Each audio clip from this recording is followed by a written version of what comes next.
right, welcome to another episode of Dreams and Songs to Sing podcast. I'm Tony Hall. I've got, as usual, Anto Point from RTE. I'll catch you in a second, Anto. But more importantly is our special guest, and he is special. It's Graham Nolan, who is not a Red. He's an Everton supporter.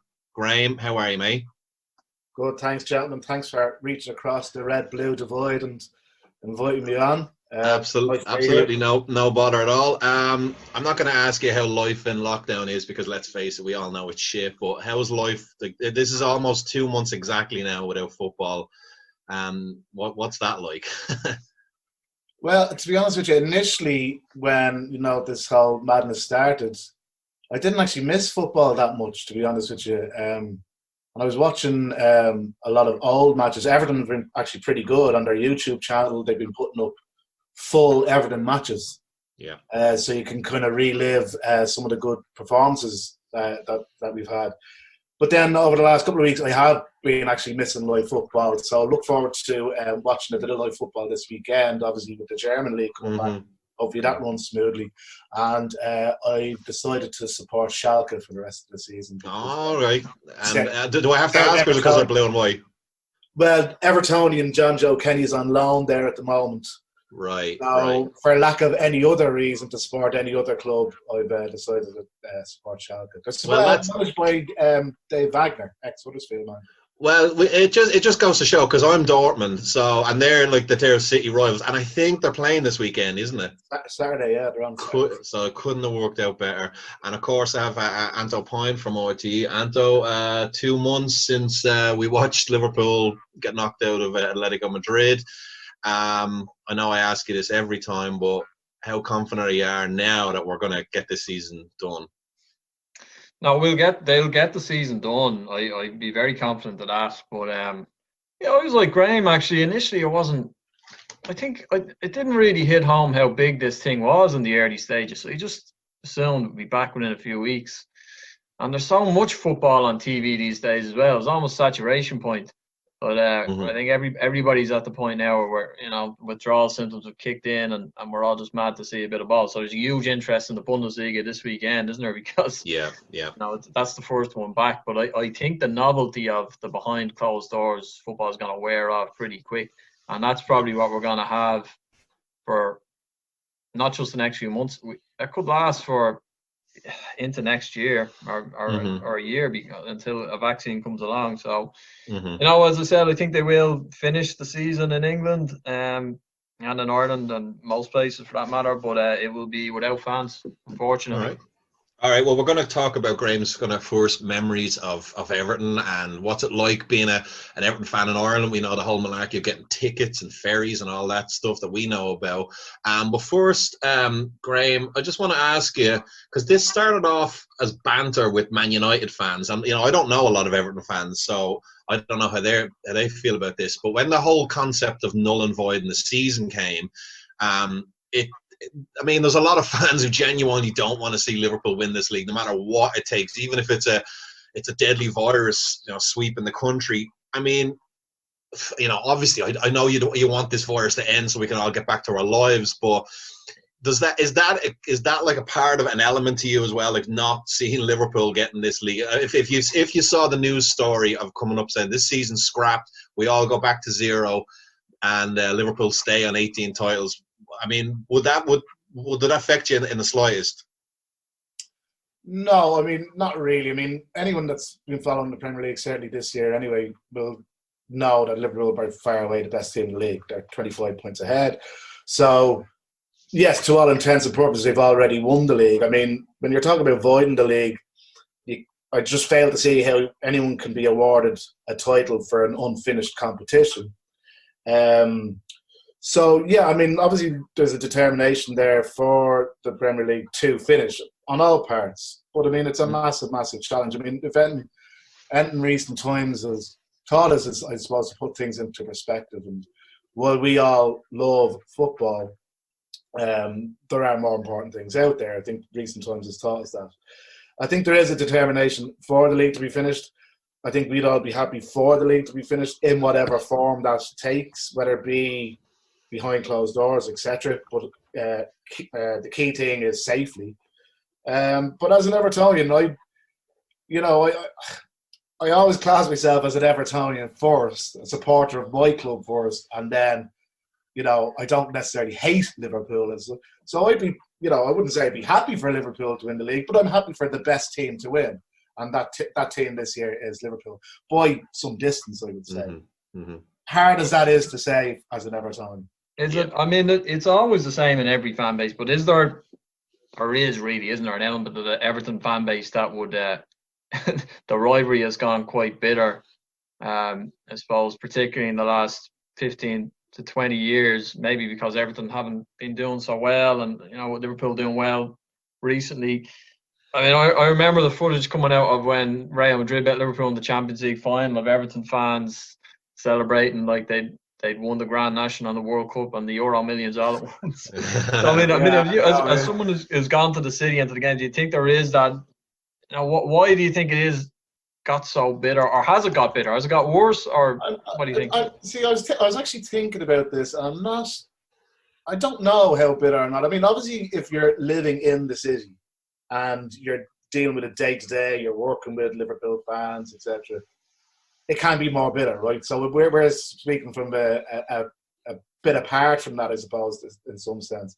Obviously, if your nearest rivals are being successful and you're going through a hard time, well, then their success is made more difficult to endure, I suppose. I mean, we've had a few fallow years. We're optimistic at the moment, with recent appointment of Ancelotti, there's a lot of optimism there. I find it hard to comment on the bitterness because I'm not bitter myself. I mean, again, being an Everton fan first, and listen, don't get me wrong, I'd prefer if another team won the league this year. Ideally Everton, but at the state play is, you can't deny Liverpool are 25 points ahead. They'll probably win it by 30 points in the end. Mm-hmm, mm-hmm. I find it hard to judge how bitter or not it is. All I will say is that when the neighbour next door has a Mercedes and you're driving a Micra, you might want to believe me, Graham. We drove that Micra as well for a few years. But here's the thing, though, and I know if there was a Merseyside red here, they'd just be shaking their head. But I first started supporting Liverpool in the early '90s, and Man United were just getting stronger and stronger and stronger, and it was just clear, like they completely, you kind of forget now, but apart from Blackburn with kind of a fluke one-off, until Wenger came in, it just looked like nobody could lay a glove on them. So I grew up just thinking they're the team to beat, and obviously then surrounded by people in school who were Man United fans and no Everton fans. I only kind of was aware of the hatred between Everton and Liverpool by hearing, by basically hearing the stuff that they sing on match day. But for me, it was just always about, if we finish above United, we win the league, and we never did. They beat us, in the cup final in the Cantona. So for me, like, to this day, even though I'm much more educated now on the rivalry, it's still, for me, like, Man United is still, like, it just, I don't think it'll ever change. Like, I suppose I'll ask you first, Anto, like, Gerrard was asked recently, who does he hate more, Man United or Everton, and he couldn't answer it.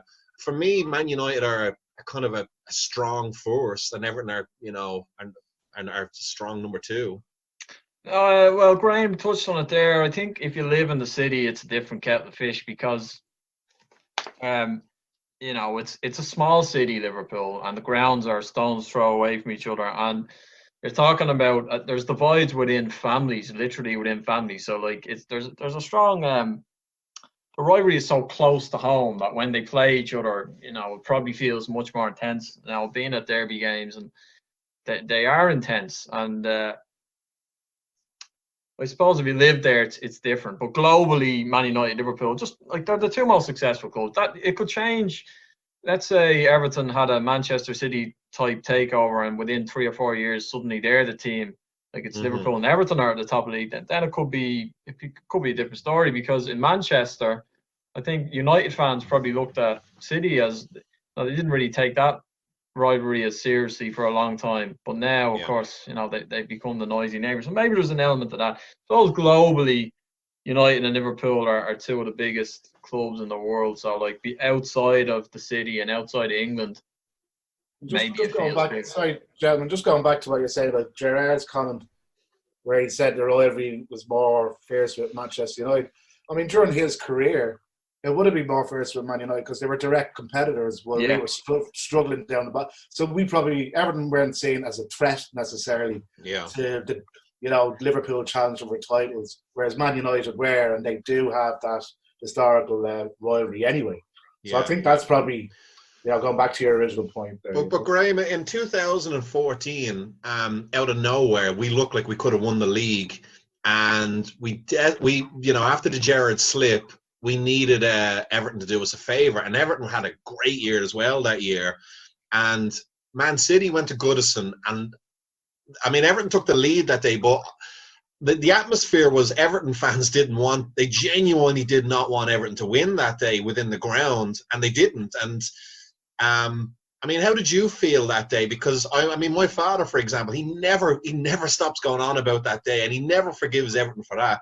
That in front of a full house, why would you even bother your arse going to the ground if you didn't want your team to win? So how did you feel that day? Because that was, there's no doubt that if Everton had done the job, or even I think even a draw would have done Liverpool, we might have won the league. So how did you feel that day when you knew that? Basically Everton winning that game could get us to win the league? Yeah, I mean, I do remember that match, all right, and I remember the kind of talk in the build-up to that match. I mean, on a personal level, I wanted to win the game, right? So it doesn't matter who we're playing, where we're playing, what position we're in, who it affects. I want Everton to win every single game. I think any kind of fan worth their salt would be like that. But, if we're not to win a game, and the consequence of that is causing Liverpool to have a slip, well, okay, so be it. I'll take that as well. You know what I mean? But I mean, again, I don't know how widespread. I think there was certainly talk of it at the time, about Everton fans not certainly wanting to lose, but not wanting Liverpool to win the title. But I think, to be honest with you, that was in the build-up to the match. I'm pretty sure if you ask most Evertonians when the match kicked off, they would have wanted Everton to win.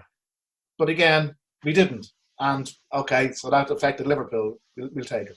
Graham, can I just ask if we take you back to when you first started supporting Everton? Because which would have been, I think, in the sort of mid-80s, 80, 83, 84. So at that time, they were genuinely one of the best teams in Europe, in England and in Europe. And when people talk about this bitterness that's grown between Liverpool and Everton, I mean, we have to mention the fact that the Heysel disaster in '85 is a big element of that, because the behaviour of the Liverpool fans at that game directly led to English teams being banned from Europe, and it deprived a great Everton team of a chance to win the European Cup. So, I mean, first of all, can you tell us how you came to support Everton and your memories of Everton in that era, just how good they were? Sure, yeah. Well, listen, my dad was an Evertonian, so I literally had no choice in the matter. In fact, I remember when, I don't know what it is, Ozzy Ardiles or Kevin Keegan started to manage Newcastle. Whatever age I was then, Newcastle were playing great football, and I remember kind of Everton were doing rubbish at the time. I had a brief kind of sideways glance at Newcastle. I remember saying to my dad, do you know what, I think I like Newcastle now. And he just basically told me to shut up and that I didn't like Newcastle anymore. So that was the only flirtation I might have had. But yeah, so I was born in Everton. I know the sport Everton all my life. And I suppose my first memories would have been that team in the mid-80s, 84, 85. Great, great team. In fact, there's a recent film released about that team called Howard's Way. It's about an Everton team, but if you're into football at all, it's a good documentary, good soundtrack as well. If you gentlemen are interested, I can send it on to you. I'll have it on, I'll download it. So yeah, we had a great team then, and it was good. I yearn for those days again when the two dominant teams were Liverpool and Everton. It was always Liverpool or Everton winning the titles, whether it be the FA Cup or the league. We had a great team, and yes, we went on to have good success. We won the Cup Winners' Cup against Rapid Vienna, and the following year would have been due to take part in the European Cup had it not been for the Heysel disaster. I mean, And who were some of your favourite players from that team? Well, being Irish, Kevin Sheedy. Mm-hmm. He had two additional things going for him. The fact that he had previously been with Liverpool and we signed him from Liverpool. I believe he was believed to not have been able to make the grade as a central midfielder with Liverpool because he was not a workaholic, let's say. But Howard Kendall took him, put him on the left, and he a magnificent player. The other one being, I can't remember what year it was, but he did score at Anfield and famously gave a 2-fingered salute to the cop. So that was it made us very fond of him. Other players from then, Pat Nevin, another tricky winger on the right wing. Graham Sharp up front. They had loads of great players. Trevor Stevens was in that era. Tricky Trev. Well, Pat Nevin would have come a little bit later. Tricky Trev on the right. But I think the main one would have been Peter Reid in midfield. I think when he came, he kind of was a catalyst for a lot because in Howard Kendall's earlier years, in the first 2 or 3 years of Howard Kendall, he was struggling. We weren't doing great. Mm-hmm. And in his first season, he famously signed 7 players in one go. And these were the 7 players that were due to kick Everton on. I'd struggle to name 1 or 2 of them now. Mm-hmm. But then he kind of started to sign a few other players. Peter Reid being one of them, crucially. And he was fantastic. But going back to what you were saying about the Heysel tragedy, I think it's a bit of I think Everton fans who are bitter against Liverpool are a bit kind of blinded by their loyalty, I suppose, because it was a tragic situation that happened. But I find it hard to blame a pocket full of fans that probably had too much lager on the night. The stadium was subpar. The way the authorities reacted on the night wasn't great, and the Everton, and it was actually all English teams were suspended from European competition by the president of UEFA at the time, whose name escapes me. It was a very kind of draconian measure to take. Yeah. So, yes, okay, the events of that night did affect that team, and obviously that team then kind of broke up after that. But again, I think if you were to kind of hold a long grudge against Liverpool, the club, and our fans, because of what happened in the aftermath of that, I think you need to let that go, man. Right. Let that negativity go, There is a great book, by the way, 2 Tries by Tony Evans, which just documents the 85-86 season particularly, and really gives some great insight into that era in the city and what happened after Heysel. I'd recommend it, Graham, if you haven't read it, or to anyone who hasn't read it. It's really good. But you, when you started supporting, there's can I just actually bring this up? Because I don't know how true this is, and I've sort of read conflicting things about this, but there was a perception at one time, going back a long time, that Everton was the Catholic club in the city and Liverpool was the Protestant club in the city. So, therefore,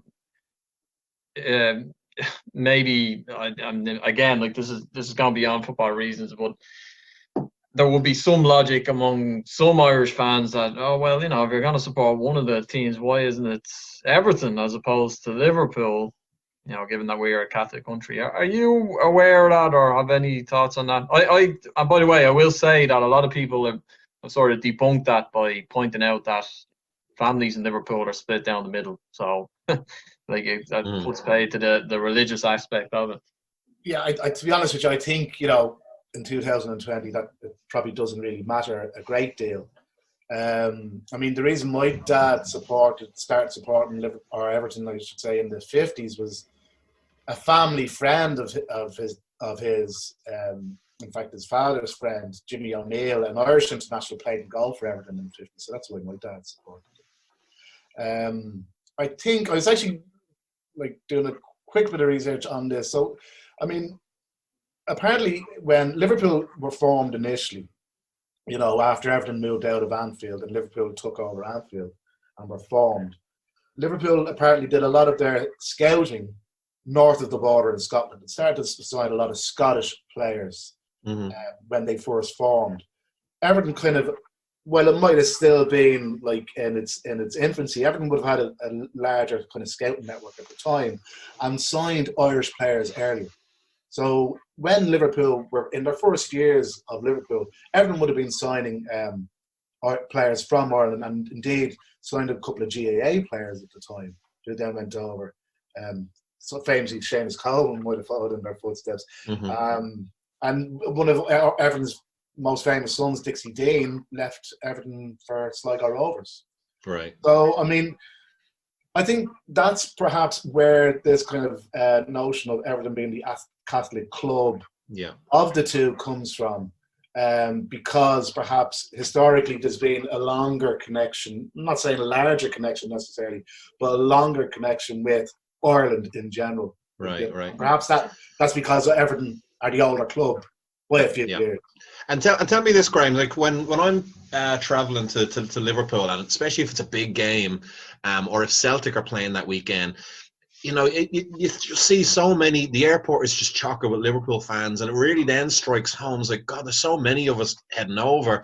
I'm just wondering if you've ever headed over for a big game, for a derby, or a big game for Everton, or a cup game, and you've been surprised with the amount of Everton fans that you've seen in Dublin Airport, or is it very rare you just see, you know, maybe half a dozen or a dozen?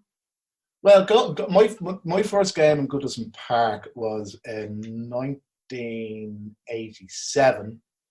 We won the league that year, and it was against Newcastle. We won 3-0. Anyway, I was over there with the football team. The football teams used to go over and watch a couple of games and play against a couple of local teams. And I remember actually the team was due to go to Old Trafford that day. It was actually Man United versus Liverpool. That was the match that we were due to go to, and indeed that they did go to. But my dad said, "Come on, we'll go to Everton Newcastle instead." But the first matches I would have gone to would have been on the ferry, and they were chock-a-block with Everton fans. You know, loads of Everton fans. Indeed, even now when I go over, the planes would be pretty much full of Everton fans. Mm-hmm. I think that again, it's no argument. I mean, Liverpool do have a larger fan base in Ireland. And I think that's almost goes back to when I started supporting Everton in the 80s. I was lucky, okay, so there was a lot of success, but then there's been a lot of fallow years in between. But in the 80s, Liverpool actually signed a lot of Irish players. They had Ronnie Whelan, they had Steve Staunton, they had the late, great Michael Robinson signed, Jim Beglin. So, I mean, I think they had an Irish core of players that they were signing at that time, and then players who played for Ireland who weren't necessarily. I mean, John Aldridge, Ray Hilton, important players for Ireland as well. So that would have obviously got a following over here, and I think obviously then, you know, if I can include myself in your generation, so in our generation, then that would have garnered a lot of support. You know what I mean? So I think when you fast forward to now, we're now of an age where we can still kind of remember that team, and so we've now supported our respective clubs for that long, and probably maybe, I don't know, forced our children to support the same team. Well, for similar reasons. There's like a cluster of Aston Villa fans from a certain generation, early 90s, and I mean, I remember when Roy Keane was managing Sunderland, and there was the Irish consortium were involved with Sunderland going back 15 years. All of a sudden, you'd walk into Champion Sports and there's Sunderland jerseys on the racks. Don't see many of them wearing them now, do you? Yeah, well, maybe not now, but it happens. Like, I mean, it is as simple as that sometimes. You know, it is as simple as that. Where people, I think if you're like, you know, if you're of a certain age, right? Again, I had no choice in the matter. But if you're of a certain age and you're looking for a club to support, as an Irish fan, you're looking for a couple of things, right? You're looking for, are there any Irish players there, or you know, or are they good or successful? If you've got the two of them, which you had with Liverpool in the 80s, there you're on the pig's back there, aren't you? Yeah. So I would imagine, I don't know, but I would imagine that a lot of Liverpool supporters today of a certain age in Ireland would have probably started supporting them in the 80s. when Beglin, etc. Yeah. But I mean, the thing is, so I said this to you before we were started recording, that you agreed that Everton, it's probably the greatest era in the club's history, and there's a lot of people who would say the '80s Liverpool team is the greatest, and that is saying something. They're the greatest. So you have two teams at their peak, and then a few years later we enter the '90s, which is a disastrous year for both. Everton nearly get relegated in '98. Liverpool, and me and Anto, I mean, we've always kind of pinpointed it to Souness coming in and trying to change too much too fast, and both clubs kind of start to dip at the worst possible time when money starts to come in. United, basically build their whole dynasty on that period. So, like I said, it all went wrong for Liverpool with the terrible signings of Paul Stewart, Julian Dix, Mark Walters, letting Grobbelaar play, an extra few years when really we should have got some new blood in. So that we've kind of pinpointed, where did it go wrong for Everton after that great era? Well, I mean, if you want to talk about dodgy signs, I could be here all night. But so I think Everton last won the First Division in 1987. And then the Premier League came on a few years later, and that team was kind of breaking up at that time. So I think whenever that happens, it's going to take any team 2 to 3 years to kind of, recycle, as it were. Mm-hmm. I think the short answer is Everton just kind of missed the boat with the Premier League. They missed that good Premier League money. They were kind of being mismanaged at the time at boardroom level, and they were just behind the times. They just didn't. And we've been playing catch up ever since. Yeah, I think what made United very successful is that they kind of recognised, okay, this is a new era. We can capitalise on this money. They were savvy at boardroom level, whereas Everton were inept at that time at boardroom level. Mm-hmm, mm-hmm. You could argue, as an Evertonian, that carried on until quite recently. Yeah. In fact, until our new shareholder, your man Farhad Mashiri, came in, the place was not run very, very well. It seems to be a much more professional and transparent kind of operation now, Yeah. Anto, I don't want to put words in your mouth, but in '95, when Everton beat United, I was totally cheering for Everton that day, and I was delighted that they beat them, which is just another example of,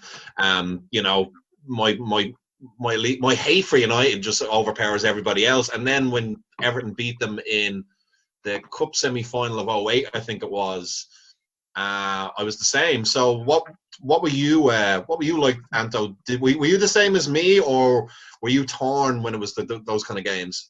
No, I was the very same. I mean, this is the thing, in fairness, as frustrating as it was when Everton kind of rolled over against City, or the Everton fans didn't want them to beat City, Liverpool fans have been guilty of doing very similar. Like, I remember United were going for the league against Chelsea a few years ago, and Chelsea played Liverpool at Anfield, and they bet them, and the majority of Liverpool fans wanted Chelsea to win that day to deprive Man United. So I remember the '95 Cup final. I was absolutely up for Everton, and funnily enough, I had followed Everton's path. I remember they bet Spurs in the semi-final, and McCatchy scored. See, these were days when there was less. And Spurs knocked us. I think but Spurs knocked us out on the way. Spurs had knocked Liverpool out. Yeah. And then Everton upset the odds and bet Spurs in the semis. And this is the era where there's a lot less football on TV.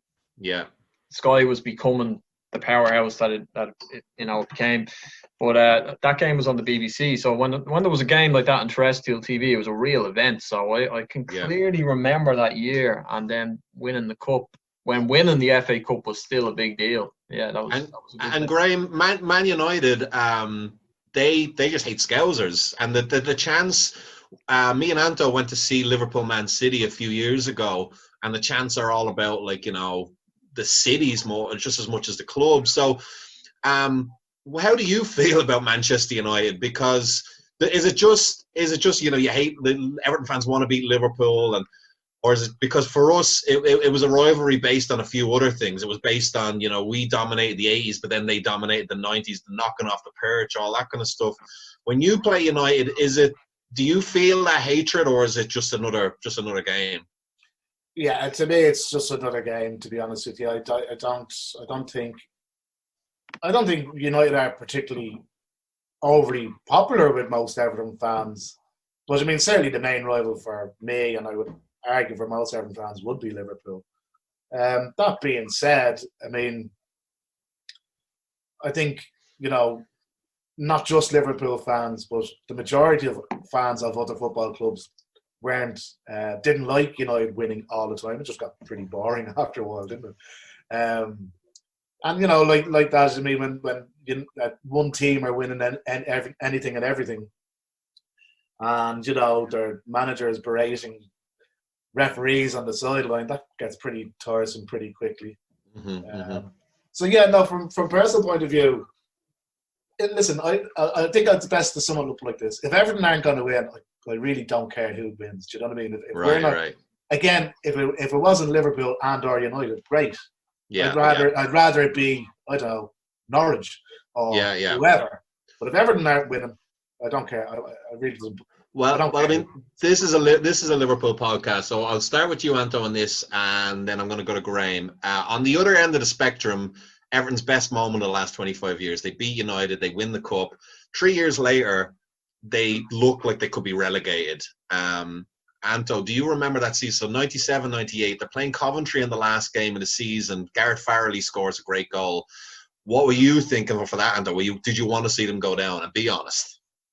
No, this is funny. Like, I mean, maybe as you say, like we weren't as aware of the intensity of the rivalry. I don't think it was quite the same then. We always touched on Heysel and other reasons, but I don't know why it's become. To me, it feels a little bit more malignant these days. At the time, like I kind of felt that Everton were more of a pebble in the shoe with Liverpool, and it was considered a friendly rivalry, and that you'd go Everton. They draw at Anfield that year, I think, and I think they bet Liverpool at good. Well, they beat Liverpool with Danny Cadamatri. Yeah, and then they drew, I think, at Anfield. But you'd have like Everton fans sitting in Cop, and there was still that thing. It was still widely considered one of the more friendly derbies. So I can't say like I can't say I wanted them to go down. Like as Graham says, you'd be more focused on your own team. And that was a year where Liverpool bungled another title race. They should have gone closer than they did. So I was more caught up on that, to be honest. And Graham, I asked you about where did it go wrong in the pitch for Liverpool and Everton, but when you consider that the city was united for Hillsborough and them travelling down to Wembley together, sitting next to each other, within about 5-6 years, then it is back to them hating each other. Where did that go wrong? I don't know. It's a tough question. Obviously, the tragedy of Hillsborough, I think, galvanised the city of Liverpool, red and blue, and obviously the debacle that was the aftermath of it, and obviously the campaign justice for '96. I think that galvanised the city of Liverpool across the divide, red and blue, and I don't think you could be any Everton fan with any kind of conscience that wouldn't be fully supportive of that justice for '96 campaign. I think perhaps in the last 5 to 6 years, and perhaps it coincides with Farhad Nashiri coming on board with Everton and that renewed ambition of the club. Now, it hasn't really gone to plan so far, although we are quite hopeful now with the recent appointment of Ancelotti and the names that he might attract. I think perhaps if, again, you might disagree, but I think perhaps if you're Liverpool and you're competing, you're up the top, you're competing, and Everton are a pebble in the shoe, to use your phrase, and then all of a sudden this guy comes in with a couple of billion in his pocket, and you're kind of going, actually, hang on, they might be a rock in the shoe now. Yeah. Or they might, we might stub our toe on a boulder or whatever it is. And then so perhaps that's where it comes from. I'm only speculating though. Sorry. I think he didn't buy their offices around the Liver buildings and things like that. So there was a lot of we were particularly happy with that one, yeah. Well, I mean, that kind of takes us up to the end of the 90s then, and Everton get their last win at Anfield. September 99, I think it was. Just, you have the floor here, Graham. What are your memories of that night? Well, when we were kind of discussing about, when you kindly asked me to go on the podcast, you were saying, I have a think about your favourite derbies and your favourite derby moments. And obviously that would be one. But that match actually also contains one of my favourite derby moments. Namely being the sending off of Sander Westerveld and Francis Jeffrey. You have this 6'4" Dutch god and this scally Liverpudlian 5'6" squaring off each other. It was so funny. You know, as an Evertonian, you're looking at it kind of going, yeah, they're going, fair play to you. We've got a little diamond here. Of course, he went on to be Francis Jeffers. Mm-hmm. But yeah, that was a great game. And I remember very late in that game, Steven Gerrard tried to cut Kevin Campbell in half. Yeah. It was a terrible tackle. Early in his career, granted. So yeah, that was obviously one. I mean, I'm constantly every Merseyside derby that comes around in Anfield now, I'm reminded of it. So I think as Evertonians, we're like, do you know what? It doesn't really matter if we only win 1-0 or we don't deserve to win or use batter us and we sneak it. Just get that monkey off our back, really. So your memory of that is Sander Westerveld, which, believe me, never, even in his closest friends, I'm sure, has ever been described as a god. But he gets into a fight with Franny Jeffers. Steve Staunton goes in goal and pulls off a great save.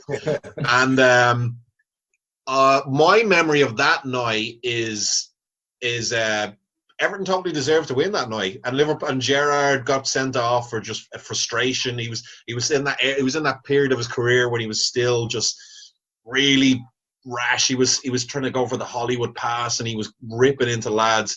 So my memory from that is that was a pretty decent Everton team. It wasn't a great Everton team, but it was, you know, he's definitely had our number around that time. I think that was a very strong and functional Everton team. Didn't necessarily play expansive, entertaining football, but you know they were good at what they did. I go back to the comment on Gerrard. I think Gerrard was just, you know, I think he made his debut late the season before, towards the end of the season before, and I think it was just like, I'm going to let people know I'm Steven Gerrard and I'm here. So I'm going to pick out the kind of Everton centre forward who's this old hand, Kevin Campbell. I'm going to clatter him, basically. Yeah. We cannot talk about that era then without talking about Robbie Fowler scoring, sniffing the white line in front of the Everton fans. And in Fowler's book, he says that Everton fans, I mean, all jokes aside, made his life hell. He'd go to a pub, he'd go to a club or whatever, and Everton fans were saying, you're a junkie. And I mean, he almost put his Liverpool career in jeopardy. I mean, Houllier was furious. What were you thinking when you saw that? I mean, I was furious. You know, I was absolutely furious. But, you know, with the benefit of hindsight, you got to say fair play to him. You know, he gave us an iconic Premier League moment. And, you know, if you're going to dish out a bit of stick, you got to be able to take it back as well. So I would be interested to know how long of a ban he would get now in 2020. Oh, God, yeah. Can we as well? We can't let that pass without bringing up Gerard Houlier's initial explanation for the Robbie Fowler. I don't know if you lads, well, I know, Anto, you remember this because we have talked about it, but Gerard Houllier, on Match of the Day that night, his post-match interview, he tried to say that Robbie Fowler was pretending to eat the grass. Am I right here, Anto? That it was some kind of secret celebration between him and Rigobert's song. And he was pretending to eat the grass as if he was a donkey or a goat. Have I got that right? Yeah. It kind of brings it. Arsene Wenger made a career out of not seeing incidents. Perhaps. I think that's what. I think that's what he just should have done. I didn't see it. It's like, well, we can show you right now. No, I still didn't see it. Yeah. So about a year later, Nick Barmby. We signed Nick Barmby. How did you feel about a Liverpool player? An Everton player going to Liverpool and then scoring on one of his first games, you know, and he did celebrate. How did you feel about that? Yeah, I mean, okay, so in very general terms, right, I hate all this stuff when players go to another club and when they're back at their home club or their former club, they kind of don't celebrate. You've scored, celebrate a goal, like, you know, whatever. But Nicky Barmby, the thing. I think generally speaking, no Evertonian likes an Everton player moving to Liverpool. Mm-hmm. But if you're going to move to Liverpool, there's a right and a wrong way to do it. And Nicky Barmby kind of did it the wrong way. You know, he kind of came out and said, well, I want to go to Liverpool, because, I have more chance to win titles, etc. Okay, he might have been right at the time, you know what I mean? But you don't kind of say that when you're still employed at Everton. So, of course, he rubbed Evertonians up the wrong way. Yeah. And, of course, him scoring on his return to Goodison only made things worse. I mean, I wouldn't say Everton had the last laugh, but I mean, Nicky Barmby never went on to really fulfil his potential. I mean, he was touted as another English hope of a great player, and he was a talented enough player, but he never kind of went on to do anything. I think. Yeah. I can't even remember who. He was a great squad player for us. Yeah, but who did he even go to after Liverpool? He went to. I know he went to Leeds further down the road. I think it was Leeds. Maybe, yeah. But his career never was really the same. But I want to start off with you on this one, Anto, because we watched this game, and it's one of my favourite memories of watching a game with a group of lads. And I'm just going to say 2 words: Gary McAllister. A classic derby. It was actually just a great game. Tell me, just tell me your memories of that in general. Well, I mean, Liverpool. That was the year Liverpool won a treble. 2001, brilliant season for Liverpool, and they got into the Champions League, so they finished 3rd in the league, so which was no mean feat in itself, because Liverpool had actually not been in the Champions League up until that year, so there was a long time waiting to get back to the top table of European football. But derbies generally, when you think about it, for such high profile games, there's been some brilliant derbies over the last. They're consistently really wild, entertaining games, and that was just a great game. It was it April? It was towards the end of the season, so it was one of those midweek games. That was a late kickoff, but it was still quite bright. It was almost dusk when it was kicking off, and I had a real feverish feel about it. I remember one of the Everton players. I can't remember who it was. But he had said, in the press before, that they just wanted to stop Liverpool getting into. I think it was Richard Dunn. It was I can't remember who it was, but it was like I think Everton. They didn't really have much to play for. Everton was the point. It was just like, look, this is a derby. We want to go out in front of our own fans and stop them, take the wind out of their sails. It's fair enough. So from the start, even though Everton were maybe mid-table, Graham, I think at the time, correct me if I'm wrong, I don't think there was really. Maybe they were pushing for top 6, but. It was a real cup final feel. It was swing, just a real ding-dong affair. And we had watched it. I watched it with you, Anto. So can vividly remember the game and the winner. 2-2 going into injury time. Gary McAllister was, to this day, is still one of the best free kicks I've ever seen. And we just lost the plot. Absolutely lost the plot. It was Graham, I've got no problem asking you your memory of that McAllister free kick, because we're about to talk about Pepe Reina pushing the ball into his own net. So I might as well put you through hell before we send you to heaven. So tell us about Gary McAllister. 92nd minute, he's lined up for 40 yards. Nobody's expecting a shot. What's your memory of that? As you're asking me that question, I'm trying to think of other matches or other moments in football where I felt more sick after a goal went in, and I'm struggling. Probably a couple of Ireland matches and World Cups, etc. But I remember that game you were chatting about there, and it was a ding dong battle. It was a great game. It was. I find that I agree with you. A lot of Merseyside derbies, they're very entertaining, but they're not always high on quality. You know what I mean? They're more kind of they can be quite attritional at times, but again, riveting, very kind of engaging and engrossing. And I think that was one of those types of games. Liverpool played better football at the time, I remember, but we were always kind of, we were pegging Liverpool back in that game all the time. I remember we scored quite late, and that free kick was some distance out. And I remember him lining it up and said, well, obviously he's not going to kind of shoot from there and float into the box or something. Of course, he shot and scored. But, it was against Paul Gerrard in goal. So, and I would say for every Gary McAllister, there's always a Dan Gosling. So, touche. Fair enough. I just said, that was kind of to add salt to Graham's wounds there. I think that game was ultimately catapulted Liverpool on towards an incredible end to the season. That just the nature of that win, because they were in a real jostle with Leeds United for the final Champions League spot, and I think they would have. I think they would have. They had leapfrogged Liverpool over the weekend. So had they dropped points, they would have been there with just a couple of games to go. And as it happened, it was just Liverpool. They just had that momentum at the time where they were able to get over the line and win games like that because they never looked like winning it. Someone got sent off, didn't they? Was it Bishkan? Bishkan was sent off. And there was a late penalty. That was never ever a penalty for Everton. Penalty, yeah. So take it. Graham, have you been lucky enough to get tickets for a Merseyside derby? No, unfortunately not. I've been close a couple of times, but they've just fallen through. I've been over in Liverpool for Merseyside derby weekends, and kind of trying to get a ticket over there, but unfortunately not. Have you been yourself? Anto, tell us your experience of going to a derby.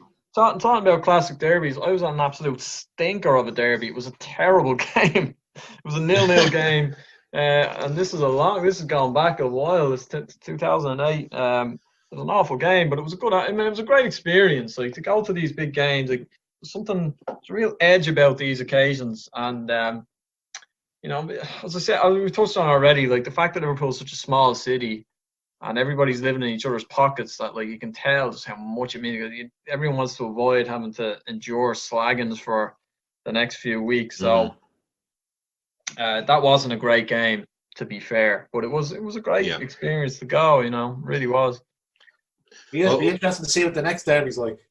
I'll tell you what would be really interesting, and I suppose we get to this with you, Graham, is that if Everton actually do build this new stadium, which it looks like it's going to happen on Bramley Dock, which will be very close to Liverpool city centre. I mean, that's potentially an absolute game changer because we've all been to the city of Liverpool. Both grounds are outside the city centre. They're not. I wouldn't say it's a trek to get there, but it's not a straightforward walk. It's a taxi ride up, isn't it? So if you actually had this state-of-the-art ground within walking distance of the city centre, that could be a massive thing for Everton. I think for years, going back to what we were chatting about earlier on, about Everton missing the Premier League gravy boat in its inception. I think one of the things that's also held Everton back is the ground. I think most Evertonians would love it. Obviously, it's probably one of the oldest grounds still operating in the English league. And any time I go over there, and to be honest with you, I have been over sometimes where the atmosphere is kind of subdued. But it is still an amazing place because you are, no matter where you sit, you are so close to the action. You're really on top of the players. Yeah. But, it never had any kind of corporate or hospitality facilities. Do you know what I mean? And now, we've had a couple of false dawns with new stadiums. We had the King's Dock, that fell through. We had the Tesco Dome out in Kirkby, and thank God that fell through. But this one is further along than any I've ever been before.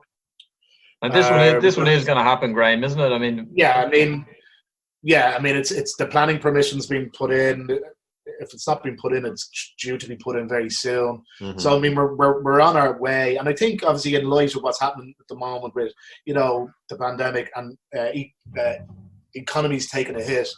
This is all part of a regeneration of that area of Liverpool. So, this is even before all of this hit, this was seen as something that would kickstart that generation. So, the stadium would be the first thing in, and then businesses will follow. So, we're very optimistic that it will happen. The designs look incredible. And they're kind of, I believe the architect took a lot of inspiration from your German team, Borussia Dortmund's the yellow wall. So they're going to have something similar there. And again, with that, you would imagine that having that kind of stadium, which would be used for other events such as concerts and stuff, that would be an extra revenue stream. And crucially, it boosts you up the financial fair play league.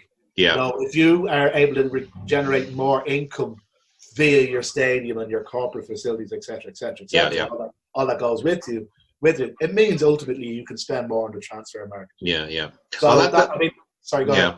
Well, I was going to say that kind of is a nice segue because Ancelotti, there's something about Everton managers who go on to even better things after Everton, even when they're sacked by the club. So you think Moyes, he wasn't sacked, but he goes to the biggest job, the champions at the time, Manchester United. Martinez is in charge of one of the most promising international teams at the moment in Belgium. Koeman is the manager of the Dutch team. And when I heard Ancelotti was coming in, I was really surprised. And the secret's out. They're paying him a truckload of money. I think he's literally the second highest paid manager behind Guardiola. So what do you see now in terms of these? Because Liverpool, I've never seen us like this. I mean, we've won 27 games out of 29. We've got back-to-back 2 European Cups, world champions, the whole lot. I mean, where can you see Everton go? Can you follow that kind of that trail, or is there still like a ceiling of realistically, let's just try and get in the top 4? I mean, obviously that's the hope, right? What's the point in playing if you're not there to win, right? So that's the dream.